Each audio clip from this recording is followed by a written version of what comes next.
My name's Cody Kiwaczyk, and I fence out of Tucson, Arizona for club Ironwood Historical Swordsmanship. Gotcha. Yeah. And I know you're in a plethora of different tournaments, but how about you tell our audience which ones you competed in before and which ones you're about to do later? Yeah. So this weekend I've done saber and side sword and rapier and dagger. About to do sword and buckler, and then tomorrow got small sword, and I've got bronze medal for saber on Saturday. Yeah. So. A lot. Yeah. A lot of things. events. Yes. Yeah. So it definitely seems like you're a one-handed enjoyer, right? That is for sure. I'm the same. Yeah. A mix-up made me do the longsword tournament, but that was not my choice. Yeah. So could you describe? So let's start off with in chronological order, right? So you have the rapier and dagger tournament. Mm-hmm. What sources do you study for rapier and dagger?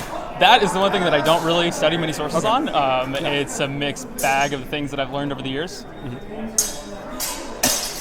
And, That's fine. Yeah. I've dabbled in Capoferro and Fabris, and I would say mine really is just an amalgamation of a bunch of things that I've done over the years based on just what I've experienced in period or past history. So kind of describe that personal style. Like, do you like fighting on the inside? You like fighting on the outside? Binding? I tend to be much more of a waiting for the opponent to engage and then really trying to seize initiative. Gotcha. So counter puncher, basically. Yeah, I very much love the parry repo, everything that I can. Just getting into that motion, and then I feel like I've got a but I have a pretty good solid cut game, so that's where I tend to find a lot of my stuff. I was just working with Richard Marsden, and he was drilling me on using the point and using that more. So what were some of the what was your favorite fight or someone you wanted to fight in that tournament, or your favorite to win that tournament? Man, I was. One of the very first fights that I fought was Alejandro, and his point game was on point. He's the one with the long hair, right? No, he is he's got the blue gambeson with the patches on the sides of it. He won. He was almost in side sword finals last night, but he straight out the gate just destroyed me with his point game, and it really made me think throughout the rest of the tournament. I was like, oh, okay, I need to change my game up, or else I'm going to lose this thing. Yeah. So that was a really fun fight to do, and then even.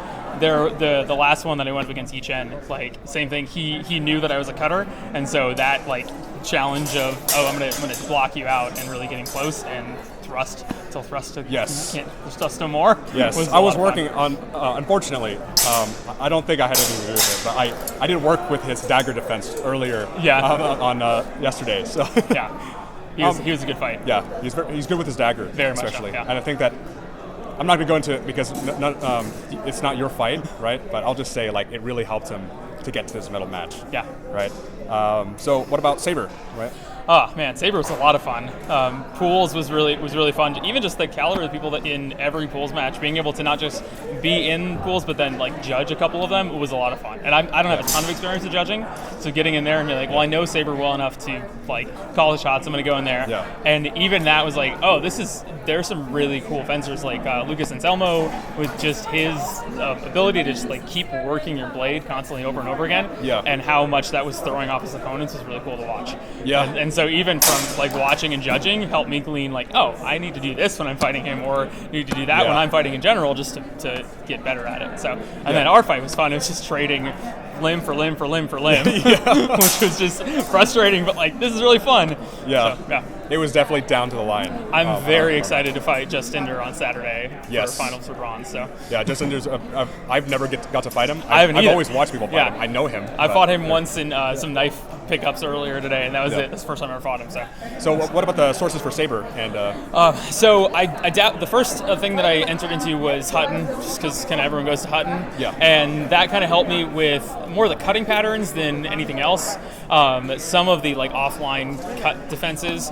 And then I've been learning Hungarian saber through Russ Mitchell, who's out of Texas, and he teaches a lineage of Hungarian style saber, and that I've really enjoyed because of the dynamicness of the parries and just how simple the form is and how easy it is to comprehend.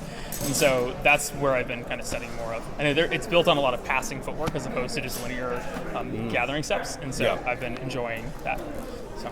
And then how about what about your personal flares in that style and your preferences? Yeah, one of the things that again, back to that, if I can get into an exchange of parries, that's where I shine, because I feel like my distance and my timing are some of my strongest things that I have, and I'm really quick with my hands. And so if I can get to that where we're just in distance, but we're parrying, and then I'm able to like step back just a little bit and get those like after blows on people's arms or body shots, especially that under that like that cut number cut three, man, that is like bread and butter to get in there. But I've been leaning away. I'm trying to really work in more strong parry to thrust, especially using the false edge more.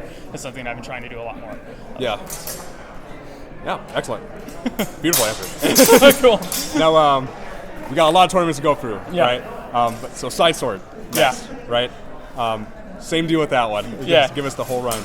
So side sword, I entered in that tournament fighting like a saber, and I was like struggling. And then as soon as I like moved into using it with like in a lot more of a flourishing fashion, and kind of thinking of it almost like a George Silver style with it, where those high guards and that really waiting and moving from guard to guard. Yes, that's what worked for me too. Yeah, and that's where I started to pick up speed going forward. Yeah. And Alejandro and I had a really good match at the end, and then he ended up getting a couple more on me, so that's knocked me out of it. But it was a lot of fun.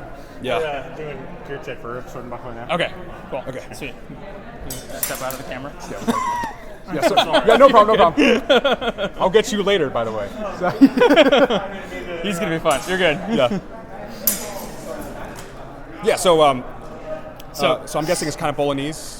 Yeah, I would say that's probably the best example of it. Yeah. And then again, personal's probably the same, right? Yeah, For that one and as well. that I think is just a lot of going back to my days of like medieval recreation, and when you're fighting in that like really big, exorbitant, flourishing moves to really psych out your opponent and just to seize those counter changes in between.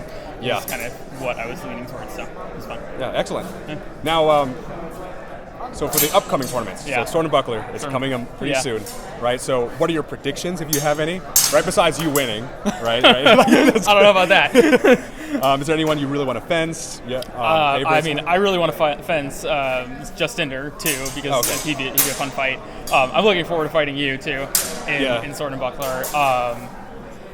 I'm sure there's a lot of people that once they start seeing him go, it's going to be a lot of fun to watch and be a part of. So I think I will do well in pools. I think I'll make it to a limbs, and then we'll kind of see from there. I know I've got I think I have a pretty decent long point in Sword and Buckler, and knowing how to seize that, so hopefully I can get in and close that and get in close. So, sounds good. Yeah.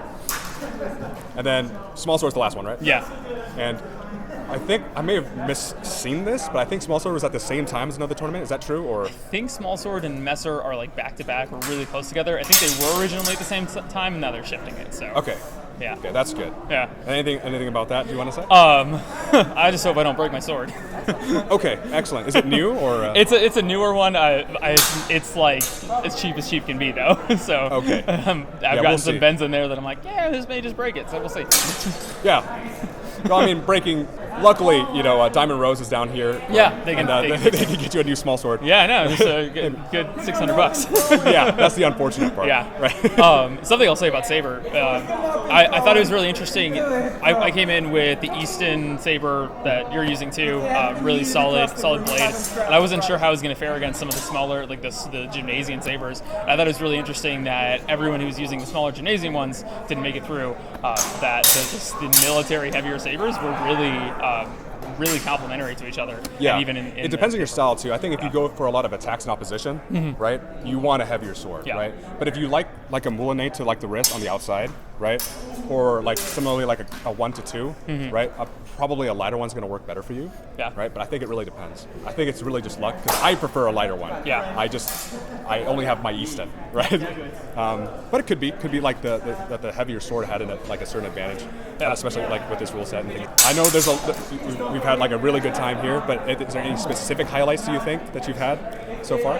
I just think the camaraderie around everyone jumping in, judging, and just making everything happen is what's really cool about these types of tournaments. Yeah. I've had a lot of fun just getting to know the judges and them butchering my last name. Yeah. It's always fun. All right. Well, it looks like we have to end this. Yeah. So thank you so much. Absolutely. Thank you. Right? Yeah.